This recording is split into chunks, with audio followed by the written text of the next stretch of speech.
दर्शकवृन्द नमस्कार। सधैँ जसो आज पनि एउटा नयाँ भिडियोको साथमा यहाँहरू समक्ष उपस्थित भइसकेका छौँ। यहाँहरू यस च्यानलमा नयाँ हुनुहुन्छ भने कृपया यस च्यानललाई सब्स्क्राइब गरिदिनु होला। भिडियोलाई अन्तिमसम्म हेरेर भिडियो कस्तो लाग्छ कमेन्ट मार्फत प्रतिक्रिया दिनुहोला र भिडियोलाई लाइक शेयर पनि गरेर साथ दिनुहोला।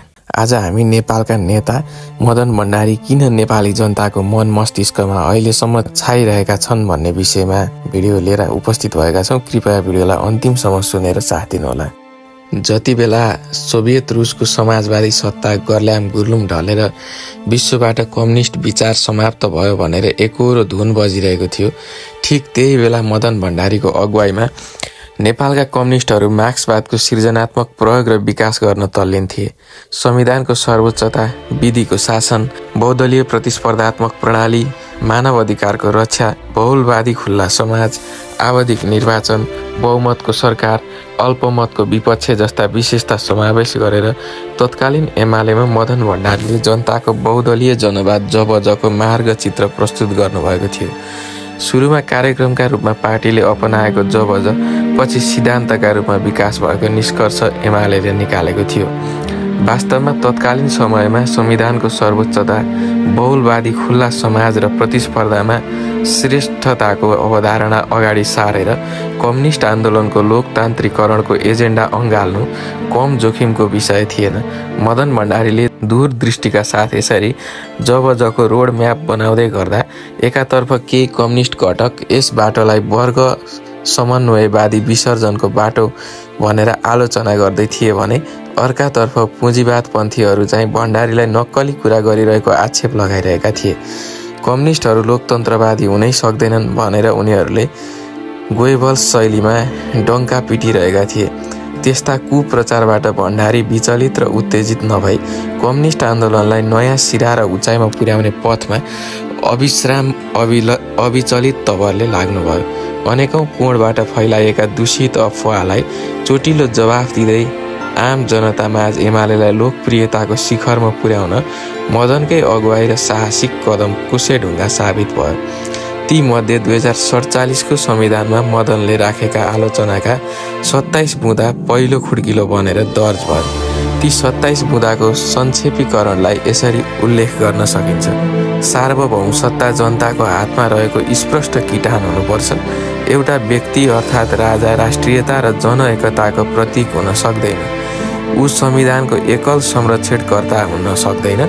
सार्वभौम अधिकार भएका जनता मात्र त्यसका संरक्षक हुन सक्छन्। राजा पूर्ण रूपमा संविधान मातहत हुनुपर्छ। राजा र राजपरिवारको सम्पत्तिमा पनि नागरिक सरह कर लाग्ने व्यवस्था गरिनुपर्छ। राजाका तजविजी र विशिष्ट अधिकार पूर्णतः हटाइनुपर्छ। राजाले संविधान विपरीत काम गरेको खण्डमा महाअभियोग लगाउन पाइने अधिकारको व्यवस्था गरिनुपर्छ। देश धर्मको सवालमा निरपेक्ष हुनुपर्छ। सबै भाषालाई समान व्यवहार गर्न नेपाली भाषालाई राजकीय वा सरकारी कामकाजको भाषा मात्र मान्नुपर्छ। श्री 5 हटाएर नेपाल सरकार भन्ने व्यवस्था हुनुपर्छ। शाही सेना भनिएको ठाउँमा नेपाली सेना भन्ने व्यवस्था हुनुपर्छ। सरकारी सार्वजनिक संस्थान र निकाय सबै ठाउँमा रहेको शाही शब्द हटाउनुपर्छ। संविधान सर्वोपरि हुनुपर्छ। संविधानको स्रोत जनता हुनुपर्छ। सेना र प्रहरी शक्ति जनप्रतिनिधि सभाको हातमा हुनुपर्छ। संविधानमा देशका सबै जाति, भाषा, धर्म र संस्कृतिको पूर्ण समानताको ग्यारेन्टी गरिनुपर्छ। मौलिक अधिकारको निर्वाध ग्यारेन्टी गरिनुपर्छ जस्ता कयौं जनसवाल भण्डारीले बहुतै सचेततापूर्वक सूत्रबद्ध गर्नुभएको थियो। भण्डारीले सूत्रबद्ध गरेका ती बुँदा 15 वर्ष नपुग्दै सिङ्गो देशका एजेन्डा बन्न पुगेका थिए। हिंसात्मक सङ्घर्षमा रहेको माओवादीलाई शान्तिपूर्ण धारमा ल्याउने र राजालाई शासन सत्ताबाट सदाका लागि विधिवत विदा गर्ने आधार यिनै मुद्दाले तयार गरे। एक दशकमै उहाँको विचारधारा सही थियो भन्ने तथ्य अनेक कोणबाट प्रमाणित भयो। 2062-63 को जनआन्दोलनलाई निर्देशित गर्ने मूल विचारधारा र 2063 जेठ 4 को संसदीय घोषणा 27 बुँदेको प्रकाशमै अगाडि बढ्यो। यसर्थ नेपालको राजनीतिक इतिहासमा नेपाली म्यानगाटाको सूत्रधारका रूपमा भण्डारीलाई चित्रित गर्नु अतिशयोक्ति हुँदैन। अन्ततः त्यही म्यानगाटाको जगमा टेकेर देशले परिवर्तनको फड्को मार्यो। तथ्यले भन्छ मदन भण्डारीले दर्ज गरेका आन्दोलनका 27 बुँदाले आम जनतामा चेतना जागृत गर्न र परिवर्तनका लागि परिस्थिति परिपक्व बनाउन उत्प्रेरकको काम गर्यो। जनतामा जागृत सचेतना त्यसको जगमा उठेको 62-63 को जनआन्दोलनले जगाएको संसदले बनाएको अन्तरिम संविधान अनुरूप भएको संविधान सभाको निर्वाचन, संविधान सभाको पहिलो बैठकबाट सङ्घीय लोकतान्त्रिक गणतन्त्र नेपालको घोषणा र संविधान सभाले 2072 मा निर्माण गरेको संविधानलाई खण्ड-खण्डमा अलग्याएर हेर्न मिल्दैन। यी सबै घटनाक्रमलाई क्रमबद्धतामा र अभिन्न अङ्गका रूपमा हेरिनुपर्छ। यसर्थ नेपालको संविधान 2072 को प्रस्थान बिन्दुका रूपमा 2047 मा मदनले राखेका आलोचनाका 27 बुँदालाई मान्न सकिन्छ भने यसको अधिकतम उचाइको बिन्दु भनेको संविधानमा उल्लेखित समाजवादको लक्ष्यलाई लिन सकिन्छ। तर दुःखद पक्ष जनताका यिनै युगीन उपलब्धिमाथि वर्तमान समयमा फेरि पटक पटक तरबार झुन्डिएको छ। संविधानको प्रस्तावनामा उल्लेख भएको बहुदलीय लोकतान्त्रिक शासन प्रणाली र शासकीय स्वरूपमा समाविष्ट संसदीय शासन प्रणालीलाई कमजोर बनाउने दुष्कर्म यति बेला अनेक कोणबाट चलिरहेको छ। खास गरी संसदीय शासन प्रणालीको मर्म विपरीत दलको समर्थन बाहिरबाट सरकार बनाउन निर्दलीय सांसदको अभ्यास गरेर एकातिरबाट प्रणालीमाथि प्रहार गर्न खोजिएको थियो भने अर्कातर्फबाट राष्ट्रपतिभन्दा राजा ठिक भन्ने अभिव्यक्ति दिएर वर्तमान संविधानको मूल धमनीमै आक्रमण गरिएको छ। त्यति मात्र होइन, शक्ति पृथकीकरणको मान्यता विपरीत न्यायालयबाटै प्रधानमन्त्री जन्माउन माग गरेर न्यायालयलाई नै सीमा अतिक्रमणका लागि आह्वान समेत गरिएको छ। सर्वोच्च अदालतका फैसला समेत विवादको घेरामा क्रमशः तानिँदै जानुले संशयका आधार फैलिँदो छ। व्यवस्थापिका महिनौसम्म किङ कर्तव्य विमुख हुनु, कार्यपालिका 1.5 वर्षदेखि अस्थिरताका पक्षपोषकहरूको स्वार्थको चक्करमा पर्नु र न्यायपालिका हरेक सवालमा हावी हुनु संविधानको दीर्घ जीवनका लागि अनिष्टका सूचक हुन्।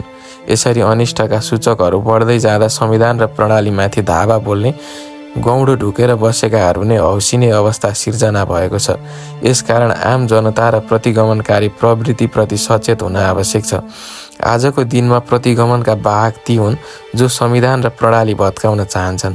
गणतन्त्रको प्रतीक राष्ट्रपतिमाथि हिलो छापेर बरु राजा नै ठिक भन्ने वकालत गर्दैछन्। संसदभित्र दल सकिए सांसद मात्र जीवित छन् भन्ने पक्ष पोषण गर्दैछन्। सर्वोच्च अदालतबाटै प्रधानमन्त्री घोषणाको माग गर्दैछन्। त्यति मात्र होइन, यी सबै घटनाक्रम केलाउँदा कतै दोस्रो खिलरात जन्माएर बाँकी काम फत्ते गर्ने गुरु योजना त पर्दाभित्र बनेको छैन भन्ने संशय खडा गर्दैछन्। किनकि यी सबै घटना वर्तमान संविधानको खिलाफमा छन्। त्यसैले यति बेलाको सत्तामा रहने वा नरहने भन्ने प्रधान सवाल हुँदै होइन। प्रधान सवाल त संविधान र त्यसले अङ्गीकार गरेको प्रणाली कसरी जोगाउने र यसलाई आम जनताको हित अनुकूल कसरी सुदृढ गर्ने भन्ने नै हो। यसकारण संविधान र प्रणालीसँग कुनै अमुक व्यक्ति वा दलको तुलना हुनै सक्दैन।